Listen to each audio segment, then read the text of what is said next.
The breaking point.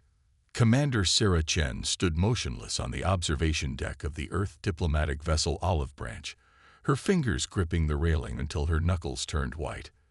The massive view screen before her displayed a scene that would forever change humanity's future. A delegation of 7 alien leaders, representatives of the Galactic Conclave, sat in a semicircular formation, their varied anatomies all oriented toward the camera. "The vote is unanimous," announced Arkshan Sarvex, the mantis-like chairperson of the conclave. His chitinous mandibles clicked in what Chen recognized as satisfaction. The Human Expansion Initiative is denied.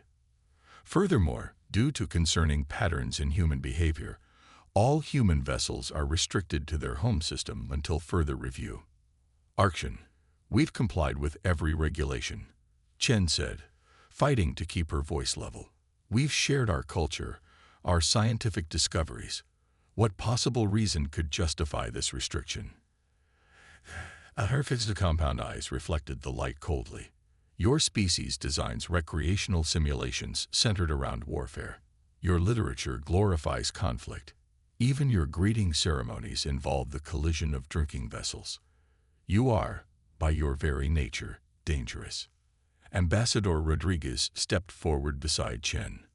"With respect, Arkan, those are cultural artifacts from our past. Humanity hasn't engaged in armed conflict among ourselves for over a century. Because you united against a common enemy, the void of space," countered Volu, the gelatinous representative of the Mern Collective. "Your species conquers by instinct. The Conclave will not permit such an inherently aggressive species free access to the stars." Chen was about to object when the view screen flickered, showing a new image that froze the blood in her veins. The research station Artemis hung in space, its distinctive wheel-shaped habitation ring slowly rotating against the backdrop of Jupiter's swirling clouds. The station housed 300 scientists and support staff, including Chen's younger sister, Dr. Maya Chen. "A demonstration of our resolve," Tarvex announced. "Wait," Chen gasped, but her protest died in her throat. A beam of intense light struck the Artemis. For a brief moment, the station's emergency shields flared blue, then collapsed. The habitation ring separated from the central hub as secondary explosions rippled through the structure. Atmosphere vented into space, carrying with it debris, and what Chen knew with sickening certainty were human bodies. The bridge of the Olive Branch fell into shocked silence. Someone behind Chen was sobbing quietly. "Return to your homeworld, Commander," Sarvex said. "This quarantine is non-negotiable. Any vessel attempting to leave your system will meet the same fate." The transmission ended, leaving only the image of the destroyed station drifting in pieces. "Set course for Earth," Chen ordered, her voice hollow. "Maximum speed." The journey back to Earth took 3 days. 3 days of nightmares about Maya's final moments. 3 days of growing rage that spread through the crew like wildfire. By the time the Olive Branch approached Earth orbit, the news had already reached home, transmitted ahead by Chen immediately after the incident. The planet below was uncharacteristically unified in its response. When Chen's shuttle landed at the United Earth Government headquarters in Geneva, she found the Council of Nations already assembled. Representatives from every nation, colony, and settlement were present either physically or via hologram. As Chen entered, all eyes turned to her. Director General Kwame Okafor stood at the center of the chamber. His normally gentle face was set like granite. "Commander Chen," he acknowledged, "I'm sorry about your sister." Chen managed a nod, fighting back tears. 300 people, sir, without warning or provocation." "We know," Okafor said. "We've all seen the footage." He gestured to the screens around the chamber showing the destruction of the Artemis on continuous loop. "For the first time in our history, every nation and colony has voted unanimously on a course of action." He turned to address the entire assembly. "The Galactic Conclave believes we are dangerous because we understand war. They're right. We do understand it. We know its cost. We know its horror. We have spent centuries trying to move beyond it." Okafor's voice grew stronger. But we also know there are things worth fighting for. Freedom, justice, the right of a species to exist without fear. He looked back at Chen. Commander, in your assessment, what will the Conclave do next? Chen straightened her spine. They will enforce their quarantines, sir. They believe we will accept imprisonment in our own system. They believe we will be afraid. Okafor nodded slowly. Then they don't know humans very well. He faced the assembly again, his voice carrying to every corner of the chamber. As of this moment, the quarantine is rejected. The stars are our birthright. We will not be imprisoned in our own system, and we will not stand by as they murder us with impunity. He paused, the weight of history heavy on his shoulders. Earth is at war. What the Conclave didn't know, what no alien species suspected, was that humanity had been preparing for this possibility for decades.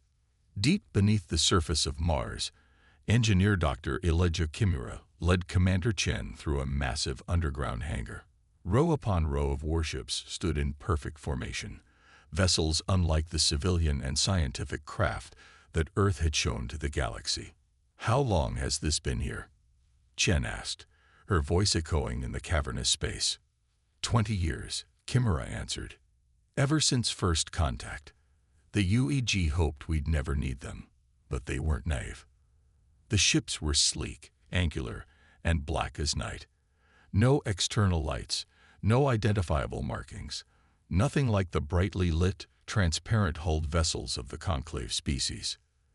These are just the Mars fleet, Kimura continued.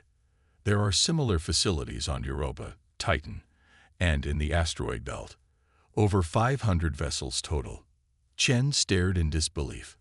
How did we build all this in secret? We didn't build on Earth. We mined and manufactured everything in space, using automated systems. The Conclave only monitors planetary activities. They consider space itself to be empty and irrelevant, except as a transit medium. Kimura led her to the largest vessel. This is the Retribution. She'll be your command. Chen looked up at the massive ship. What about their weapons? We all saw what happened to the Artemis. Kimura smiled grimly. The Conclave believes we're still struggling with nuclear fusion. They have no idea what we've actually developed. He handed her a tablet. Our ships use gravitational distortion drives that bend spacetime. Our weapons include particle accelerators that can punch through any known shielding. And we've been studying their communication protocols for years. We can intercept and decode most of their transmissions. They think we're primitive, Chen said, understanding dawning.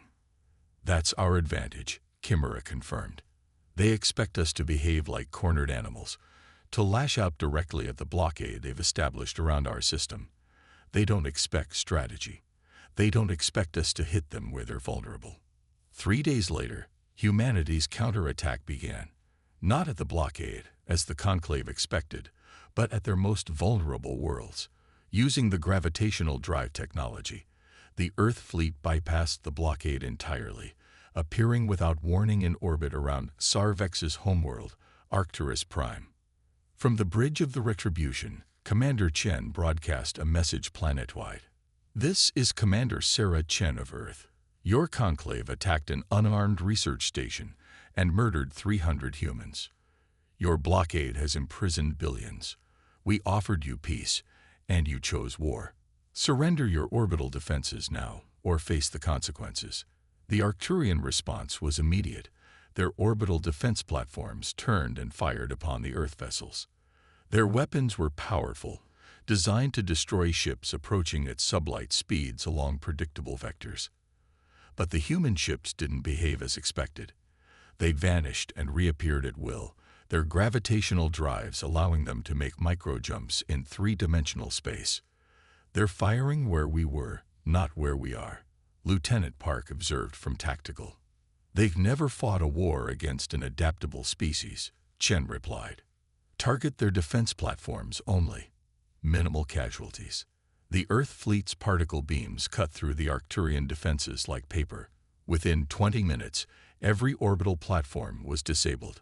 Broadcast all frequencies, Chen ordered. Once the channel was open, she spoke clearly. Arcturian government, your defenses are neutralized. We could destroy your cities now, as you destroyed our research station. But unlike you, we do not target civilians. We demand the immediate surrender of Archean Sarvex to face justice for the murder of 300 humans. The Arcturian capital fell silent. They had never expected humans to reach their homeworld, let alone defeat their defenses so quickly. Within an hour, Sarvex was delivered to the retribution in restraints, his own people having turned against him to save themselves. News of the human victory spread across the galaxy faster than light itself, transmitted through the Conclave's own communication network. The ease with which humans had bypassed the blockade and defeated one of the Conclave's founding species sent shockwaves through galactic society. 3 more Conclave species immediately withdrew from the Alliance, unwilling to face Earth's wrath. On the Conclave's central world, the remaining leaders gathered in emergency session. Their carefully ordered galaxy was unraveling around them. How did they reach Arcturus Prime? Demanded Voldu of the Myrn. The blockade was impenetrable. Evidently not, replied Ketal, representative of the Dorvan Republic. They bypassed it completely using technology we didn't know they possessed.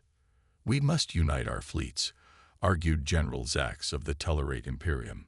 Crush these humans before they can strike again. Ketal's crystalline form shimmered with anxiety. Did you not see what happened at Arcturus? Their weapons cut through our best defenses in minutes, and they showed restraint. They didn't target population centers. Restraint is weakness. Zax growled. No, Ketal countered. Their restraint makes them more dangerous.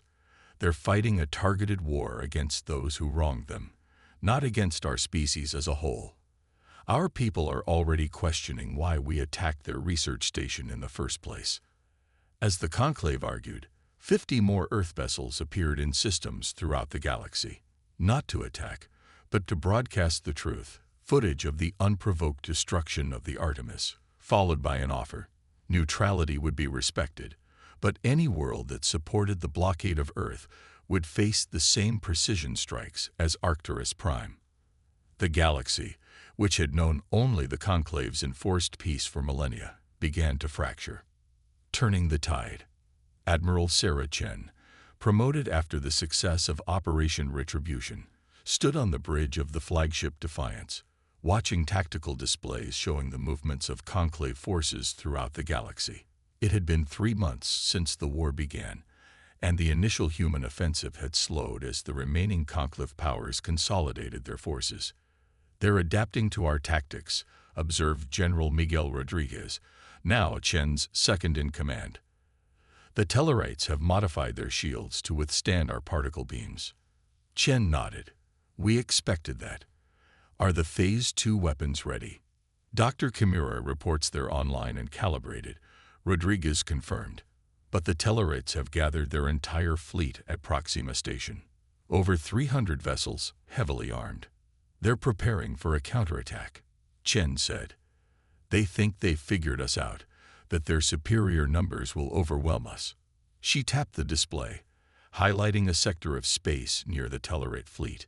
What they don't understand is that humans don't fight fair. The next day, as the Tellarate Armada prepared to launch its offensive against Earth, they detected an anomaly at the edge of the Proxima system. A single human vessel appeared, seemingly damaged, its drive signature fluctuating. General Zax, commanding the Tellarate forces, saw an opportunity. Capture that vessel. We need to examine their technology. A squadron of Tellarate cruisers moved to intercept the apparently crippled human ship. As they surrounded it, the vessel suddenly emitted a massive electromagnetic pulse that rippled through space. Every Tellarate ship within 50 kilometers went dark, their systems completely disabled. Before they could recover, the main Earth fleet arrived, not through conventional space, but through micro-wormholes that opened directly among the Tellarite formation. The battle that followed wasn't really a battle at all. It was a systematic dismantling of the largest remaining Conclave force. We've never seen this tactic before, gasped a Tellarite officer as his ship's systems struggled to reboot. They're not following any established doctrine of warfare. That's because they're making it up as they go, General Zax realized too late. Each engagement is different from the last. The humans had brought a fundamental truth to galactic warfare. Adaptability trumps superiority. While the Conclave species had relied on established technologies and tactics for millennia, humanity brought the chaotic ingenuity that had defined their evolution. No two human attacks followed the same pattern. No defense developed against one tactic worked against the next. In the aftermath of the Proxima engagement, with the Tellarite fleet in ruins and General Zax captured, only the Myrn Collective remained committed to the fight against humanity. Volu, their gelatinous leader, called for an emergency meeting of all species, including the neutrals. The humans must be stopped, Volu insisted. They dismantled our power structure in 3 months. They've captured 2 of our leaders. They've destroyed centuries of stability. Perhaps it needed destroying, suggested Catal of the Dorvan Republic, who had declared neutrality after Arcturus Prime. The Conclave's stability was built on keeping younger species contained and controlled. You don't understand, Volu burbled anxiously. We've monitored their communications. They're planning something called Operation Daybreak. Something far worse than anything they've done so far. What is it? Asked one of the neutral representatives. We don't know, Volu admitted, but they've recalled all their forces to their home system. They're gathering for something unprecedented. Indeed, Admiral Chen had ordered all Earth vessels to return home. In orbit around Earth, the combined human fleet, nearly 1,000 ships strong, formed a sphere around the planet. At the center of this formation, a massive structure was under construction, drawing power directly from the sun through an enormous solar collector positioned at the L1 Lagrange point. On Earth, the UEG Council gathered to hear Chen's proposal. This war has gone on long enough, she told them. The conclave is fractured. Most species have declared neutrality. Only the Myrn remain hostile, and they're marshalling everything they have for a final assault. Director General Okafor nodded gravely. What do you propose, Admiral? Operation Daybreak, Chen said. A demonstration of power so overwhelming that it will end this war permanently. She brought up a holographic display showing the massive orbital construction. This is the Daybreak Array. It focuses solar energy through quantum amplifiers, creating a directed energy beam capable of disabling electronic systems across an entire star system without causing physical harm. An entire system? Someone asked incredulously. The Myrn rely on technology for everything. Communication, defense, even their basic biological functions, Chen explained. The array won't harm them physically, but it will force them to recognize our technological superiority. Okafor studied the design carefully. And if they don't back down? Chen's face hardened. Then we recalibrate the array for planetary defense. Any ship that enters our system without authorization will be disabled automatically. We'll create a shield around our entire system that no hostile force can penetrate. The Council voted unanimously to proceed with Operation Daybreak. For the first time in the war, humanity would fight a truly defensive battle, on their own terms, in their own system. The Myrn attack came exactly as intelligence predicted. Nearly 500 vessels, the combined might of the Myrn, and what remained of their allies, appeared at the edge of the Sol system. They approached in a classic pincer formation, intending to split the human fleet and divide their fire. Admiral Chen watched calmly from the Defiance as the enemy armada advanced. They still think this is about ships and weapons, she remarked to Rodriguez. They don't understand that humans fight with ideas. When the Myrn fleet reached the orbit of Jupiter, Chen gave a simple command: activate the array. At the L1 point, the massive Daybreak Array came online, drawing power directly from the sun. For a moment, the star itself seemed to dim slightly as energy was siphoned into the quantum amplifiers. Then, a wave of invisible energy expanded outward from Earth at light speed. When it reached the Myrn fleet, every ship simply went dark. No explosions, no destruction. Just 500 vessels suddenly drifting, their systems completely shut down. Chen opened a communication channel to the Mern flagship, where emergency systems were barely maintaining life support. "This is Admiral Sarah Chen of Earth. What you're experiencing is a system-wide electromagnetic pulse. Your weapons, engines, and shields are disabled. Your ships are intact, and your people are unharmed. This technology can be recalibrated to permanently disable any vessel that enters our system uninvited." She paused to let that sink in. "We could destroy your fleet right now, but that has never been our goal. We wanted only the freedom to exist among the stars, which you denied us. You killed our people, and we responded. But unlike you, we know when to stop." Chen looked at the faces of the Mern leaders on the view screen. "The war is over. Return to your worlds and tell them what happened here today. Tell them that humans chose restraint when they could have chosen vengeance." 2 weeks later, representatives from 27 species gathered on the neutral world of Alphas AX. The conclave, as it had existed for millennia, was dissolved. In its place, a new galactic assembly was formed, one where each species had equal standing, regardless of their technological advancement or military power. Admiral Chen, representing Earth, took her place among them. The chamber fell silent as she approached the central podium. "3 months ago, my species was deemed too dangerous to join galactic society," she began. "Today, we help to forge its new foundation. This is not because we proved our worth through war, but because we demonstrated restraint in victory." She looked around at the assembled representatives. "Humanity understands war because we have fought wars among ourselves for most of our history. We know its cost. But we also learned from it. We learned that true strength comes not from domination, but from cooperation. Not from fear, but from mutual respect." Chen's gaze fell on the Mern representative, who shifted uncomfortably in his containment field. "The stars belong to no single species. They are vast enough for all of us. Earth asks only for what every species deserves: the freedom to explore, to grow, and to live without fear." As the assembly erupted in applause, Chen thought of her sister Maya and the others who had died aboard the Artemis.